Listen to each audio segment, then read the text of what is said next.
be with you this evening with the Asian and Latino Coalition, and that's one of the endorsements that they left off. I'm so proud to have the endorsement and the support of the Asian and Latino Coalition. I'll join everyone in thanking Andy. This room, this building is spectacular. You do such a great service for all of us. Thank you so much, Andy. Local 33 years. 125 years? 125 years, Local 33. How great is that? Well, I tell you what, this is a full room, and I think it's because everyone heard about the outstanding food here this evening. I tell you what, that's what it's all about. We don't have trouble packing a room when we know that Sam's going to be helping and be responsible for the food. You've heard it from everyone. Our candidates, our state-level candidates, have spoken so eloquently so far this evening about what's at stake in this election. And there's so much crossover between the same issues that you're hearing at the state level and at the federal level because of the shortcomings that we're seeing, because we have a Republican House here, we have a Republican governor, we have a Republican Congress, and none of them are taking actions on the issues that we face, the most important issues that we face. You look at the water quality issues, you look at education, healthcare, mental health. The reason we're so deficient here is because the State House and the Republicans there and the Republicans in Congress refuse to act, refuse to work on the issues that we face. And that's why I'm so proud, and you should be so excited to elect these great candidates on November 8th.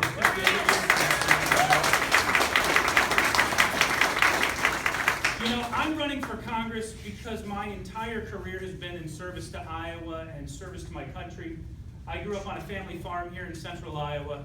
But when I was 7 years old, my father was killed in a farming accident. And we lost the farm and moved into town where my mother worked for modest income to take care of my sister and I. But the only thing that really kept my family from falling so far down that we couldn't get back up was the basic social safety net, and in particular, Social Security survivor benefits. And that's what formed my worldview. And it's why I'm a Democrat. And it's why I believe, and I know every single person in this room believes, that we are all better off that when one of us falls down, we help one another get back up and keep moving forward. So as Andy said, after 9/11, I joined the Iowa Army National Guard, deployed to Iraq, the longest deployed unit of the Iraq War. It was 23 months start to finish. And as trying as that experience was, it's also what gives me such great confidence about the future of our country, because I served side by side with other young Iowans and other young Americans who were willing to sacrifice everything for the future of our country. And some of them did. But one of my proudest moments as an American, as an Iowan, as a soldier, was I had a soldier in my unit. He wasn't born in the United States, he was born in Mexico. He was not an American citizen, but he was serving in the Iowa Army National Guard, and he was serving in Iraq in a war zone for his country. He didn't put his name on the dotted line and said that he would sacrifice his life for our nation, if that's what it took. And there was a program in place that if you were in a war zone and you weren't a U.S. citizen, they had an expedited program to help get your citizenship. So he and I went through all the paperwork, we got all the documents we needed, we got that done. And one of my proudest moments as an American was standing there as he was sworn in as an American citizen. That's what it's all about.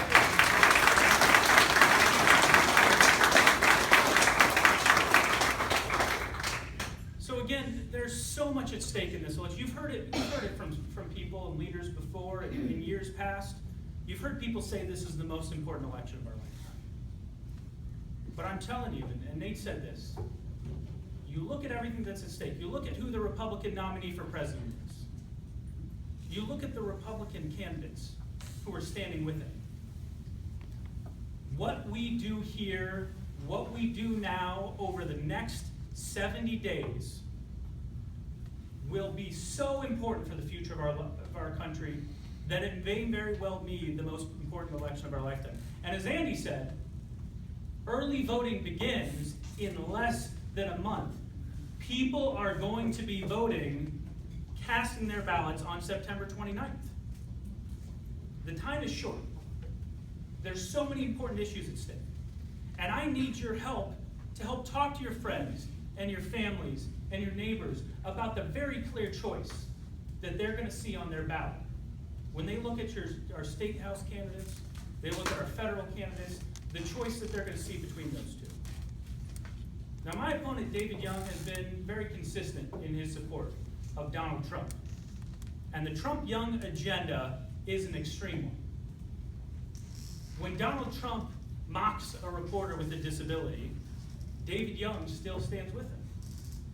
When Donald Trump says we should privatize the VA, David Young stands with him. When Donald Trump talks about building the wall and the funding that Congress is going to need to give him to build that wall, David Young stands with him. When Donald Trump talks about establishing a special force to deport 11 million people, David Young stands with him. The choice is clear. My campaign is focused on a working family agenda that affects my family, it affects your family, it affects every working family in our country.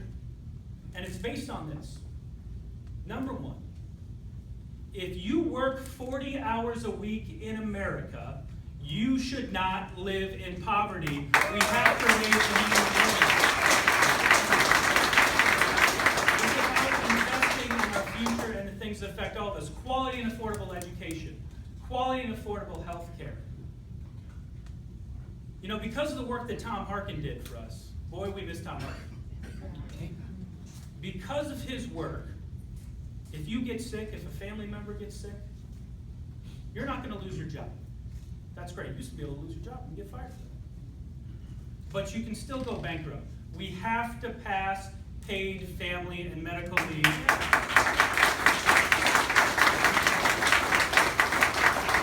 We need access to quality, affordable child care. These are all the issues that impact real people, real working families, every single day. We have to take action to address these. We have to pass comprehensive immigration reform that includes a pathway to citizenship.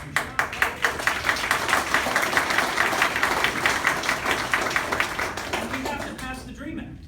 We have to pass the DREAM Act. These things have overwhelming bipartisan support if you look at the polls.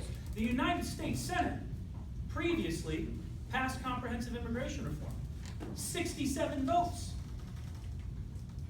But the House of Representatives didn't bring it up. They wouldn't even vote. That's what's at stake in this election. So again, I need your help and support. I need you engaged in the community, talking to your friends, talking to your family, knocking on doors, making phone calls, because only together is this a fight we will win. Thank you very much, ladies and gentlemen. Please talk to